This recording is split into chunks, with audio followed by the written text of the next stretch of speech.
Salut, c'est Benel et bienvenue sur Kezako, la série qui vous décode les termes photo, vidéo et son. La dernière fois sur Kezako, on avait parlé de ce que voulait dire développer un RAW. Si vous n'avez pas vu encore la vidéo, elle est juste ici. Aujourd'hui, on va continuer sur le chemin de l'image et parler de retouche photo. Alors, Kezako, retoucher une photo. Maintenant que la photo est prise et développée, on peut attaquer la dernière partie du traitement de l'image, celle qui va consister à modifier si besoin des éléments de celle-ci. Donc en gros, pour résumer, développer, c'est modifier la couleur, l'exposition, la netteté et la correction des courbures de l'image induites par l'objectif. La retouche, c'est tout le reste. Cette action se passe en général dans un logiciel de retouche tel que Photoshop pour le plus célèbre d'entre eux, mais il existe encore d'autres logiciels tels que Affinity, GIMP, un logiciel gratuit et open source, ou encore PhotoWorks qui est un logiciel simplifié, plus facile d'approche mais moins complexe que ses confrères. Vous pouvez aussi retrouver un outil de retouche sur Lightroom par exemple qui possède un outil de remplacement type tampon. Ce dernier est très utile si vous voulez juste enlever une poussière ou un bouton sur le visage d'une personne sans avoir à passer sur un logiciel de retouche.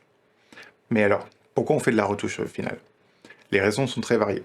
Cela peut être pour enlever une date de péremption sur un packaging, mettre un produit sur un fond d'une couleur unie ou blanc, changer la couleur d'une voiture car la marque n'avait que le bleu pour le shooting mais que la voiture est aussi vendue en rouge, retoucher la peau d'un modèle pour atteindre une esthétique souhaitée, ou encore enlever votre pote à qui vous faites la gueule de vos photos de vacances. Bref, vous l'aurez compris, le champ des applications est très vaste et seule votre imagination est la limite. Et la qualité du fichier source. On peut parfois passer des heures à retoucher une seule photo, c'est d'ailleurs généralement un travers que beaucoup de débutants ont, c'est-à-dire de faire trop et d'abuser de l'outil. Il est d'ailleurs un dicton qui dit « la meilleure retouche c'est celle qui ne se voit pas ». Mais il y a bien sûr des exceptions où la retouche se devine et fait partie de l'œuvre, comme les magnifiques photomontages oniriques de la photographe Brooke Shedden. Voilà, vous savez maintenant ce que veut dire retoucher une photo. Si vous avez aimé la vidéo, n'hésitez pas à mettre un petit pouce bleu, à vous abonner, ça fait toujours plaisir. N'hésitez pas à partager à vos amis, vos parents, vos collègues, ça fait un super sujet post-café. Activez la cloche pour être prévenu dès qu'une nouvelle vidéo sortira. On se retrouve lundi prochain pour Créa News. D'ici là, amusez-vous à créer.